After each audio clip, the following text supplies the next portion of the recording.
Okay, this lecture is part 2 of the shoulder anatomy lecture, and it's going to be solely talking about the muscles.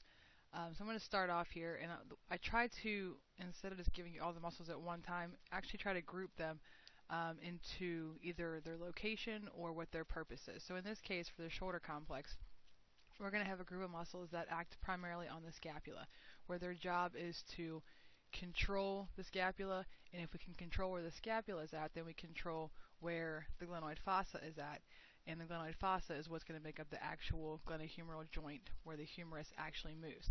So in order for us to have proper functioning, we have to be able to control the glenohumeral joint through the scapula, and we do that by fixing the scapula against the thorax. We don't want to have the scapula moving around with a lot of excess motion. So there's going to be a whole group of muscles that we're going to talk about that focus solely on just the scapula. Then we're going to have a group of muscles that work on the humerus, the actual movement of the humerus through the range of motion.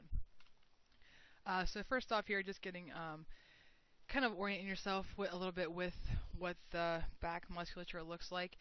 These are going to be your larger muscles. These are going to be the muscles that are going to be working on the scapula, fixing the scapula to the body.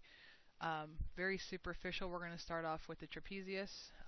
It's only on this one side. It's not on this one. So the trap is going to be a very large, broad muscle, very superficial. Underneath the trap, you're going to have your rhomboid major and minor and your levator scap. And then down here, you're going to have your very large muscle, your latissimus dorsi. So those are your superficial back muscles. And you can see that the scapula is right here, and that these muscles are definitely going to be around and attaching, fixing to the scapula. So then all these slides are going to have origin, insertion, action, and innervation. Now, I've mentioned this in lab, and I'm a big stickler when it comes to learning the muscles. It's not good enough just to learn and memorize all these words that are on these slides. These are here as a reference.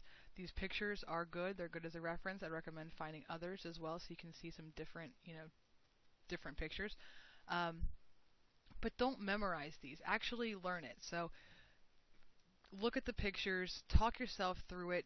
Don't worry about memorizing the big things like occipital protuberance and all that all that stuff. Just understand the trap. So, for example, when I talk about the trap, I would say it starts at the base of the skull. It's going to travel down and connect to all spinous processes, which is the point of the vertebra that's actually sticking out the back. It's going to touch all the cervical and all the thoracic spinous process, and that's going to be your broad origin. Then it's going to come out and it's going to touch the part of the clavicle, the acromion, and the spinous process, because it's going to come out to a point. There's a better picture on the next slide. So that's your insertion point. When we look at this, you can see that the fibers are running in multiple directions. We have fibers that run up toward the cervical spine and down. We have fibers that run kind of straight across from the spine of the scapula and acromion over to the spinous processes, and we have fibers that run downward. Now, depending on which way the fibers are running, that's going to determine what the action is. So you can see, without even having to read what these actions are, the upper fibers of the trap, the ones that run from the cervical spine and the skull down to the clavicle acromion area, they're going to elevate the scapula. They're going to lift it up. The middle fibers are running acrossways, so when they contract, they're going to pull it in, or retraction. And then these lower fibers are going to depress the scapula, bring it down.